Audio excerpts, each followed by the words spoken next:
O vídeo é o seguinte, porque o Sacani não acredita em Deus? Está na thumb aqui dizendo, do Gomes Freire, dizendo que tem uma prova irrefutável da existência de Deus. Está na thumb aqui. E aí a galera me mandou, pediu para me reagir, dizer o que eu acho. Vamos ver, eu não assisti esse vídeo, não sei qual é, então bora ver. Acredito em Deus, mas até aí também. Não acredita? Mas por que você não acredita em Deus? Qual que é a boa? Cara, porque eu sou assim, esse cara da tem que ter uma explicação, entendeu, cara? Se eu não vou ver aqui, se eu não aparecer, é igual extraterrestre, entendeu? Eu não acredito também, que o pessoal até zoou comigo. Não acredito. Enquanto ele não aparecer, igual dizia o Jô Soares, enquanto ele não aparecer na Praça da Sé, cara, eu não vou acreditar. Mas de novo, o pessoal sabe, aqui eu já trouxe o Rodrigo Silva aqui, tudo. Eu não tenho problema nenhum, cara, minha mãe é espírita, entendeu? Sim. E então, meu orientador, cara, de mestrado e doutorado, monge budista. Sim. Monge budista. Sim. Então, assim, mas aí é uma coisa minha, né? Se você quiser, eu explico por que eu concluí, porque quando eu comecei a estudar esse assunto, né, eu tinha absoluta certeza de duas coisas. Falei, cara, se Deus existe não dá para saber nada e, francamente, vou viver minha vida como se não, porque não tem nada a ver com nada.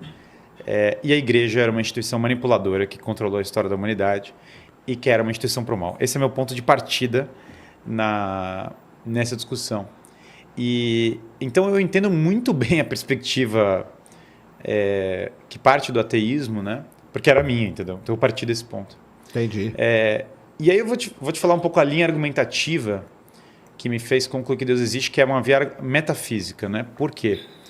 Eu diria que a discussão da ciência provar Deus, ela não tem nada a ver, porque o método científico não tem nada a ver com a discussão se Deus existe. Então eu diria que simplesmente não eu diria que é um objeto impróprio. Você está usando uma ferramenta de análise imprópria. Gostei. É isso aqui mesmo. Ciência para provar ou desprovar Deus é inútil. Assim como a discussão científica, o método científico não serve para discutir verdades de cunho moral, que é impróprio. E eu falo isso em defesa do método científico, não contra o método científico. Eu falo, cara, que é ridículo falar assim, vamos fazer um experimento da moral. Eu falo, cara, não é assim que funciona. Verdades de cunho moral são de outra natureza. Então tem uma série de coisas que verdades de cunho lógico são de outra natureza. Você não usa a ciência para provar a verdade de cunho lógico.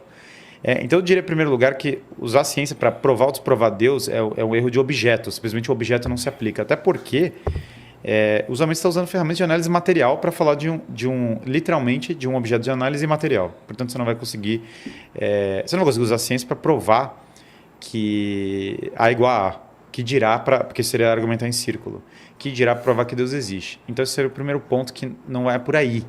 Daí, por isso que eu sempre acho um pouco louco. A perspectiva é mais comum, não estou falando isso para começar a polêmica religiosa, mas eu vejo que a linha argumentativa mais protestante, ela é um pouco exótica para mim. Talvez da minha perspectiva mais católica, tomista, ela é meio exótica, porque ela, ao invés de ir para a metafísica, ela tenta entrar numa discussão científica que eu, francamente, não acho que vai chegar na conclusão que Deus existe, entendeu? Pela ferramenta que a galera está debatendo. Eu acho que simplesmente não é por aí que esse tipo de argumento não me convenceria olhando por aí. Isso eu acho que é meio coisa de protestante, mas não estou falando como pejorativo em relação aos protestantes, eu estou falando que não é incomum. E um dos motivos do porquê eu acho que acontece isso é porque na tradição católica tem uma discussão muito grande sobre metafísica. E a metafísica foi muito perdida como ferramenta de análise. E eu diria que o argumento fundamental para a existência de Deus, ou todos os argumentos bons, são metafísicos. Eles não são argumentos científicos, eles não são argumentos de cunho experimental, porque não faz o menor sentido, e eles são argumentos fundamentalmente de cunho metafísico. Bom, qual que é o argumento metafísico para a existência de Deus que eu acho fascinante? Então, primeira coisa, Aristóteles, quando ele vai discutir na metafísica, uma das grandes bases da metafísica é a discussão sobre atualidade e potencialidade. Então, atualidade nada mais é do que uma coisa que é efetivamente, e potencialidade é uma possibilidade. Então, essa garrafa pode cair, ela tem a possibilidade de cair, e ela está do jeito como ela está. Se ela cair de fato, a atualização dessa potencialidade, que é o que Aristóteles chama de movimento.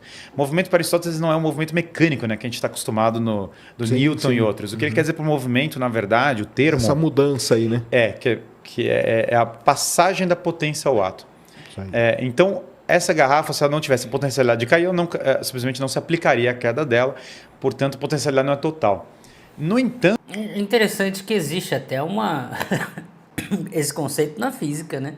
Potencial. Você pode ter energia potencial. Eu achei interessante fazer um paralelo da física com o que ele acabou de dizer ali do Aristóteles. Você tem energia gravitacional potencial, energia mecânica, né? Potencial elétrico. Tanto, Aristóteles vai falar tudo do que nós... Se eu pegar, sei lá, essa fonte aqui que está na minha mão, ela estava aqui em cima da mesa. Se eu levanto isso daqui e seguro, eu tenho uma energia potencial aqui. Porque até eu soltar para cair em cima da mesa, é só potencial, né? Achei interessante. Nós percebemos no mundo está em movimento. Porque tudo que nós percebemos está passando da potência ao ato o tempo todo. Todas as coisas sempre têm algo que era potencial e que está se atualizando. E essa é meio que a estrutura metafísica básica. Bom, só que aí nós vamos perceber um problema nessa cadeia. Por quê? Sempre que nós passamos da potência ao ato, nós precisamos de algo em ato anterior à potência. Então a sequência PA não pode existir. Por que não pode existir? Porque, do contrário, eu teria que admitir a geração espontânea, que acontece por nenhuma causa. Por que cai essa água? Por nada. Ela cai porque ela cai. Porque, simplesmente, potências podem se atualizar do nada. Do nada, uma coisa pode acontecer sem um motivo. Não, Aristóteles fala, justamente porque nada pode ser totalmente arbitrário, arbitrário que eu quero dizer, sem uma causa, é necessário algo em ato anterior para que a potencialidade se atualize. Então, tem um outro ato externo ou interno, ou seja... vinculada à própria... alguma coisa que é o ex nihilo, né? Faz cair. Algo real é necessário para que a água caia. Se algo fosse só potência, não atualizaria. Então, a sequência natural não é PA, ela é APA. Ou seja, um ato move algo da potencialidade para a atualização dessa potência. Que é força igual a massa vezes aceleração. Pois é, uma série de coisas, Aristóteles argumentaria que 1000 coisas que você vai ver na realidade, que você pode discutir de vários itens, vão se... Depende. Em relatividade geral não é, Sérgio.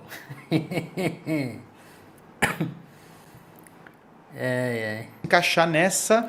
Quer dizer, até né? É um caso especial. Estrutura metafísica. Que a estrutura metafísica é meio até o próprio trabalho da inteligência. Bom, só que tem um detalhe então. Quando a gente olha o universo, toda a sequência causal imediata do universo precisa ter uma sequência causal. Uma coisa gera outra, uma coisa gera outra. O universo, como um todo, ele tem uma série de leis e processos e outras coisas que estão efetivamente em curso. Eles não são potência, eles são reais, eles estão em ato. O universo existe. Esse é um ponto uma das premissas do argumento. Dado que o universo existe, e dado que a sequência está em curso, ela obrigatoriamente tem uma origem.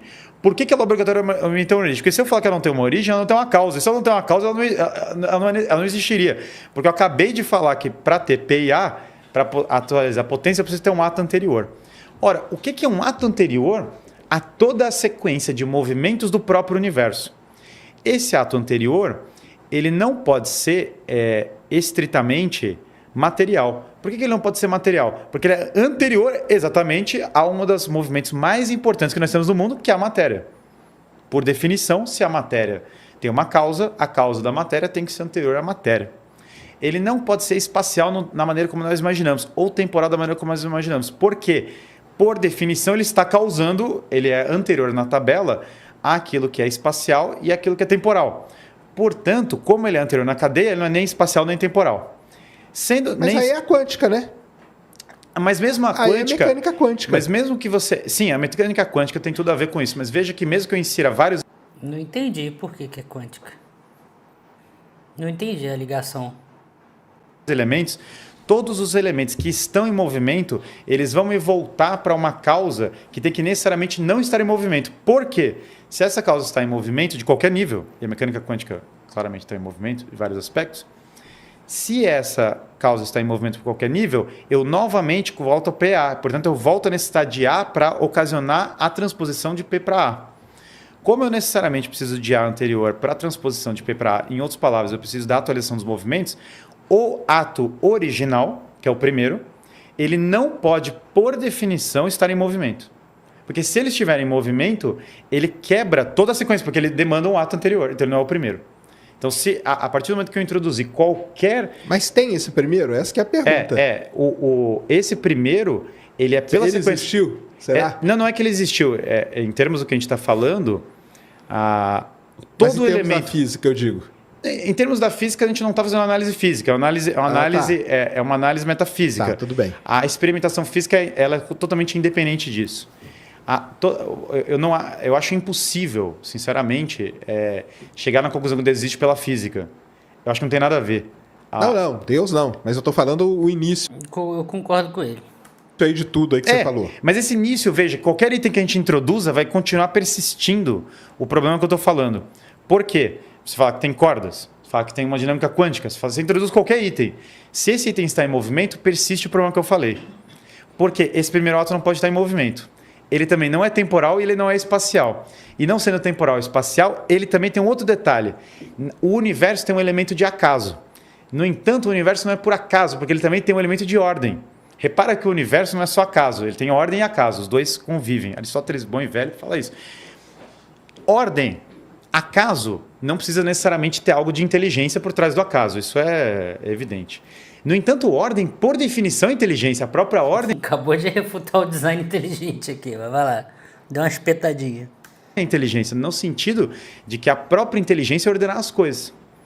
Quando eu falo de um A original, um ser em ato, que os medievais muito belamente chamam de ato puro, pura existência, que não é material, que não é espacial, que não está em movimento, portanto é eterno por definição, na medida que não está em movimento, que é princípio de ordem, porque originou toda a ordem do cosmos, esse é exatamente o conceito de Deus. Então, quando nós falamos em metafísica, da sequência da passagem da potência ao ato, eu sou obrigado a postular que Deus é a origem de todas as coisas. Porque eu sou obrigado a postular que existe um ato puro na origem de todas as coisas. Do contrário, o que eu estou afirmando? Se eu não admito esse ato puro, eu estou afirmando que existiu em algum momento uma passagem da potência ao ato que não teve causalidade alguma. Em outras palavras... Fisicamente pode ser, né? Mas se eu postulo isso, entende? Eu quebrei o princípio da premissa... Então, como o doutor argumenta, se eu quebrar a premissa... Mas aí você sai da metafísica para a física, né? A física... veja que a discussão aqui, quando a gente fala assim de geração do não tem nenhuma causa, a gente voltou para a premissa do argumento. A premissa do argumento é as coisas que acontecem têm uma causa. Ah, sim. Se eu afirmar partiu dessa premissa, né? Claro, mas todo argumento parte de uma premissa. Sim. Se eu afirmo que as coisas não necessariamente têm uma causa, qual é o problema da quebra desse argumento? Porque ele é um argumento tão bom. Eu coloco em xeque todo o conhecimento humano sobre tudo, mas não só todo o conhecimento humano sobre tudo, como a própria ciência. Porque se as coisas podem não ter uma causa, eu posso literalmente afirmar que a água caiu por nenhum motivo e não existe investigação sobre isso. Que é como David Hume falou que Deus não existia, não existe causa, não existe causalidade. Bom, mas aí o problema dessa lei argumentativa é que eu estou agindo contra a razão humana porque eu estou falando o seguinte, nenhuma causa. O John Lennox, que é um matemático, uma vez falou uma coisa fascinante. Você está andando na rua, você acha uma esfera, a esfera é super ordenada, super complexa. E aí você fala, o que é isso? Isso não é nada, isso não tem origem. Essa é a pergunta, essa é a afirmação mais anti-científica do mundo. Fala, cara, isso não é nada. Se você só falar que a esfera é o universo inteiro, não muda a pergunta, ela só continua maior. Então, o que eu diria? Que a prova... Tem um livro maravilhoso, recomendo fortissimamente para quem quiser se aprofundar. Até aqui eu tô achando coerente tudo que ele tá falando, faz total sentido. É um negócio bem legal de estudar. Não tô enxergando nenhuma goiabada, nenhuma zoeira, nem nada. Achei legal pra caramba. Eu só não entendi qual é a correlação disso com quântica que o Sérgio sugeriu ali. Nesse tema? Isso que eu não entendi. A prova da existência de Deus, que é a prova do primeiro motor imóvel, que é essa que a gente falou, ou seja, toda a sequência do universo precisa ter uma origem, essa sequência é ato puro, ela é extremamente fantástica. O livro do Edward Feser, que aliás é filósofo da ciência também, baita cara, chama Refutando o Neoateísmo. A última superstição, 2 pontos, refutando o neoateísmo. E o que eu acho maravilhoso do Feser, que eu acho melhor que a maior parte dos argumentadores sobre esse assunto, é que ele resgata... Primeiro que ele entende ciência, portanto ele não perde o tempo dele usando uma argumentação circular para falar disso. Porque, veja, por definição física, eu estudo da natureza, não tem outro negócio. Se eu estou falando da origem da natureza, o estudo da natureza não vai me entregar uma resposta da origem da natureza. Só uma análise lógica, que é o que a gente está fazendo, é uma análise puramente, é lógica pura. A gente não está usando experimento. Experimento algum vai me mostrar isso. Só a lógica pura vai me aventar. Quando eu li e entendi isso, falando agora de um ponto de vista pessoal, eu olhei e falei, caramba, calma. Deixa eu entender, eu parei assim, todo o meu negócio eu parei e falei, calma. Para meu choque, uma grande parte de pessoas na história da humanidade se convenceram por esse mesmo argumento, e esse argumento está circulando aí a tal. Eu empilhei livros ateus, vários, comecei a empilhar vários. Comecei a tentar um bom argumento para refutar as 5 vias de São Tomás, não um bom argumento para outras vias piores. Quanto mais eu achava, eu falava, cara, não tem uma desgraça num argumento que está indo nessa linha, entendeu? A galera vai por outras vias, vai por outros caminhos. Mas o bom e velho São Tomás, ninguém está batendo. E na medida que eu fui empilhando, eu comecei a reparar uma coisa. E empilhei outros tantos argumentos, para quem riu da palavra prova. A prova em sentido metafísico é diferente de prova em sentido científico. A gente está usando outra terminologia. Tem que falar aqui que a gente está falando de metafísica. Cara. A gente não está falando de... Isso aqui não é ciência, isso aqui é metafísica. São coisas, são áreas do conhecimento separadas. Por isso que o que eu estou propondo aqui eu não estou propondo prova nenhuma para a existência de Deus científica. Estou até absolutamente cético da possibilidade de tal prova. Estou propondo uma prova metafísica, é uma outra coisa. Aí eu empilhei os livros ateus, vários, Dawkins, a galera toda, comecei a ler. E eu empilhei outros livros cristãos, desses que eram de linha metafísica. Eu comecei a ler, eu falei, cara, tem um problema aqui para mim, né? Os livros ateus que eu estou lendo conhecem o argumento, e incito as pessoas a ler esse livro do Fraser, fortemente. Os livros ateus que eu estou lendo conhecem o argumento, não conhecem o argumento cristão. Mas os livros cristãos conhecem o argumento ateu. Eu falei, alguma coisa está errada nessa história. Porque nunca no livro ateu eu estou vendo um argumento cristão bem colocado. O argumento cristão que eu falo, na verdade, é o argumento metafísico que vem de Aristóteles. Essa demonstração que a gente está falando está na metafísica de Aristóteles.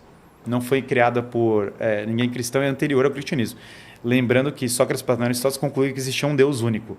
Sem cristianismo, sem fé, sem nada, por meio da razão natural, falar, cara, a única possibilidade é que existe um Deus único. Então isso aqui é independente da fé da pessoa. Eu, particularmente, sou uma pessoa que tem fé, mas isso não prescinde da fé.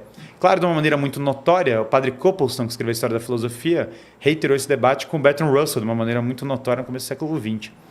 E aí eu fui assistir esse debate, e aí eu entrei numa coisa, Sérgio, porque é o seguinte, eu comecei a ler tudo para me provar errado. Porque eu falei, cara, entendi. Se alguém provar que esse argumento tão simples, que eu acabei de falar, mas ao mesmo tempo belo, porque a simplicidade também é beleza em termos científicos, que esse argumento está lá no Fez, está lá em São Tomás, que está literalmente na Suma Teológica. Texto medieval, Idade das Trevas, está lá escrito, mas está na Metafísica de Aristóteles. Se alguém me provar esse argumento errado, beleza, eu não preciso acreditar. Aí você está tentando. Eu estou há 32 anos... esperando alguém me provar esse argumento como errado. E nesse tempo, não só eu fui descobrindo que esse argumento não tem uma boa refutação, como na verdade uma modelo só fala assim, metafísica não existe, causalidade não existe, as respostas contra eram piores do que a encomenda, sabe, na minha leitura. Entendi. Aí eu me tranquei em casa, eu me converti literalmente assim, eu descobri a prova da existência de Deus, eu me tranquei em casa com a Suma Teológica, eu falei, eu vou refutar isso aqui, porque daí eu não preciso acreditar nesse negócio. E debate interno sério, porque eu levo a sério isso. Inclusive, na internet as pessoas adoram polêmica sobre isso. Eu sou muito aberto. Se alguém provar que eu estou errado, eu mudo. Inclusive, eu renuncio a crença em Deus facilmente se alguém demonstrar que o que eu acabei de falar está errado. Eu realmente renuncio. Tranquilidade total. É só a pessoa me demonstrar, falar, Guilherme, está errado por isso, isso, isso. É por isso que o erro está aqui, é por isso. Novamente, estou há 12 anos nessa. E aí, quando eu comecei a me chocar que ninguém sequer endereça o argumento de uma maneira boa, eu falei, cara, me tranquei na Suma Teológica. Sabe qual é o problema? Quanto mais eu lia São Tomás, pior ficava. Pior ficava para o meu lado, entendeu? Não para o lado de São Tomás. Eu falava, cara, esse cara está mais inteligente que eu. O cara está manjando do que está rolando aqui de uma maneira muito pesada. E o que ele está falando tem uma coerência que eu nunca vi antes na minha vida como uma pessoa. Então, eu lendo aquilo, eu falei, cara, Deus existe. E aí eu saí dali e falei, agora eu preciso... Bom, e que também, vamos lembrar, a conclusão predominante na história da civilização é Deus existe. A conclusão, sim, claro. a conclusão exótica é a nossa. A nossa é exótica. A nossa, que eu quero dizer, é a da nossa cultura contemporânea. No entanto, a nossa cultura contemporânea também está falando que sexo biológico não existe, o que me leva a crer que a nossa cultura contemporânea também tem vícios complicado. intelectuais. E você que está assistindo esse vídeo aqui... Acabou? Bom, eu acho que tem dois pontos interessantes. 3. O primeiro é que eu não entendi qual é a relação com a física quântica que o Sérgio não sugeriu ali. Não entendi qual é a ligação.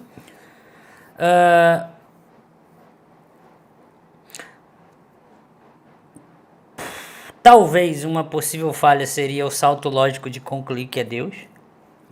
Você poderia... Tudo bem, faz todo sentido o argumento dele. Mas... Por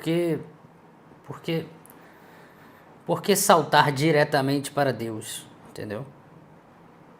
Tipo, eu acho que fez sentido até você chegar no ponto onde você diz que tem uma causa metafísica. Agora, a causa metafísica pode ser várias. Por que só tem uma e que é Deus? Poderia ser várias. Poderia ser, inclusive, vários deuses. Mais de 1, 2, 3. Aí tem que usar uma outra... Provavelmente deve ter uma outra linha de argumentação para dizer que é um e não vários, né?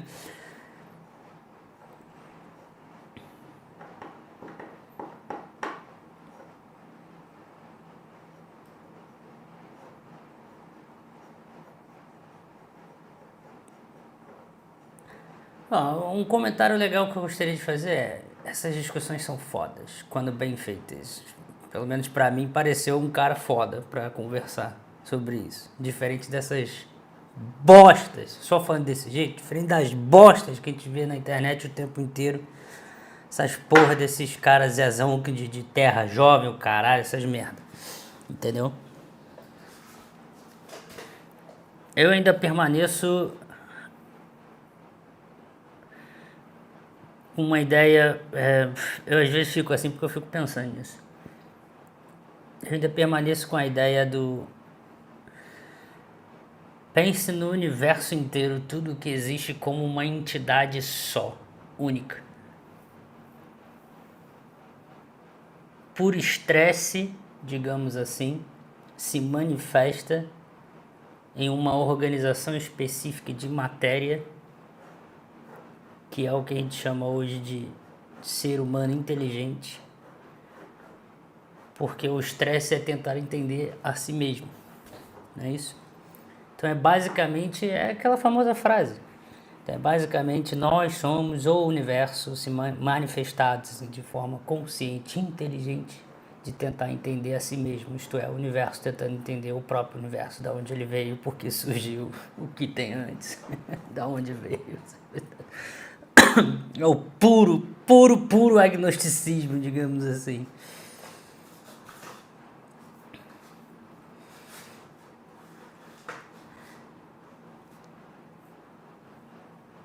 O segundo ponto que eu pensei aqui é que assim, mesmo que conclua que Deus existe através dessa argumentação, isso não, provavelmente deve ter outras sequências, outras linhas de raciocínio para mostrar outras coisas, né? Mas são linhas de raciocínios independentes, né? Mas vamos dizer que essa seja uma boa, a partir do princípio que eu concordo com ele, isso não seria possível de se saltar diretamente para dizer sobre, por exemplo, por que o Deus seria o Deus cristão, ou Deus católico, ou Deus, seja lá qual for. No máximo diria um criador, né? um Deus, um genérico. Pior ainda é você colocar os dogmas em cima, os dogmas religiosos. Então, e aí, dependendo das diferenças culturais, inclusive, né, de cada país social, aí o negócio se torna pior ainda, né? Que é partir Primeiro usa-se isso como argumento de que Deus existe, aí depois você continua dizendo, logo você deve usar esse tipo de roupa, comer esse tipo de comida, agir dessa maneira na sociedade, fazer isso daqui, porque aí agrada e isso daqui não. Entendeu? Esse é o maior problema, digamos assim.